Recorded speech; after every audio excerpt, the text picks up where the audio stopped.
From NPR News, this is All Things Considered. I'm Michelle Norris. I'm Melissa Block, and it's time now for All Tech Considered.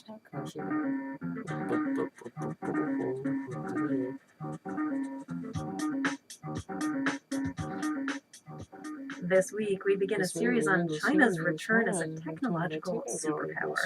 It was arguably the world's first such superpower, inventing the compass, gunpowder, and block printing. But Chinese science then languished for centuries. Now, leaders in Beijing are pouring money into research and development. It's a kind of techno-nationalism. NPR's Louisa Lim reports on where all that money is going. Up until 1893, the Chinese language didn't even have a word for science. That's how much of a latecomer China is to modern science.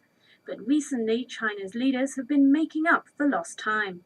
They've invested heavily in brain power, providing funds to lure home Chinese scientists working overseas. One is Fan Heng, a quantum computing expert. He moved from UCLA to the Chinese Academy of Sciences in 2005.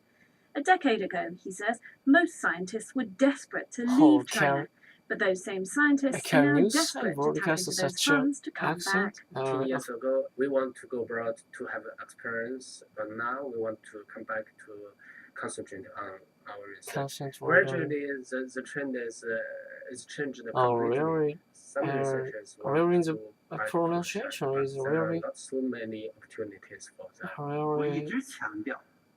中国的振兴不单在经济主要。 China cannot develop without developing science and technology, says Premier Wen Jiabao.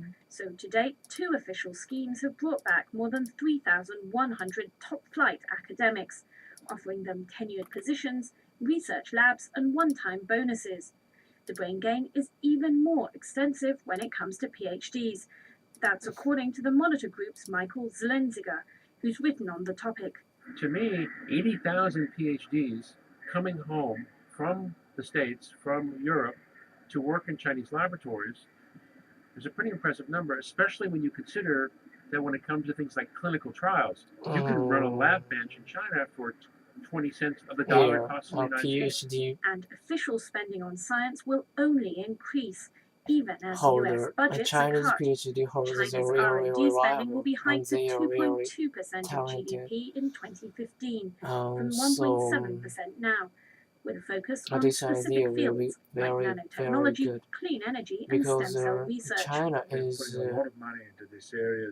there are So many amazed natural how much money resources in China. And so when I look at the facilities and the equipment If they going can into these use places, it's them first rate. It's as usefully, good as you see the anywhere in any development new facility cannot in the world. be Alan avoided. Townsend is president of California Institute of Regenerative They Medicine. surely He was blown away after visiting China develop for their the first time societies in through 5 the years. technology. I'm rocked. I really am So rocked with with science. what this country can do in such a short time. Imagine the next 5 years or the next 10 years, and I would think it's very likely that the science here will be the dominant science probably in the world. A hothouse of science now rising again. Amid the headlines, even the White House science advisor John Holdren has admitted that if the US doesn't improve its game, China could, as he put it, eat our lunch. Dennis Simon from the University of Oregon has advised the Chinese government on science policy. He puts the figures in context. If you would compare in absolute dollars, the Chinese are spending about a third or a little bit more than what the U.S. Okay. Let's read the text.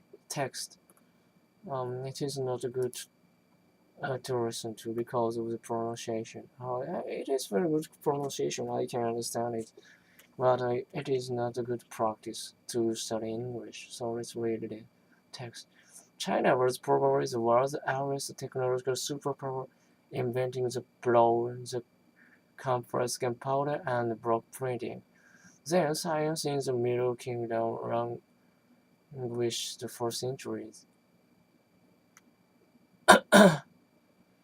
Until 1893, the Chinese didn't even have a word for science. Here it is the same in Japan.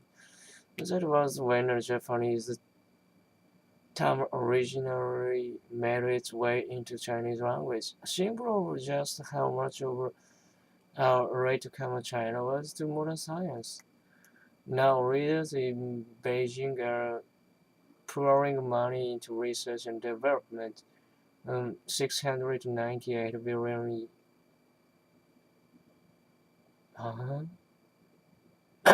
Billion won. No. Around $108 billion. Wow, that's great. Last year, in what some see as a form of techno-nationalism, China cannot develop without developing science and technology. Premier Wen Jiabao said in late May in a speech to the National Congress of the China Association for Science and Technology. Our future relies on the future of science and technology. Yeah, I agree with it. Yeah, and I strongly believe that the Japanese government should use the money for this purpose. Also, Japanese scientists are very talented, and the result made by them is very respectable. But the government do not make much of them. I cannot believe it. And brain drain turned brain gain. Brain drain turned brain gain. It is very good. Yes, it is very good. One major focus has been attracting scientific talent through government schemes designed to lure home Chinese scientific working overseas. One such return is Fan Hang, a quantum computing expert who left UCLA in 2005 for the Chinese Academy of Science. Oh, really?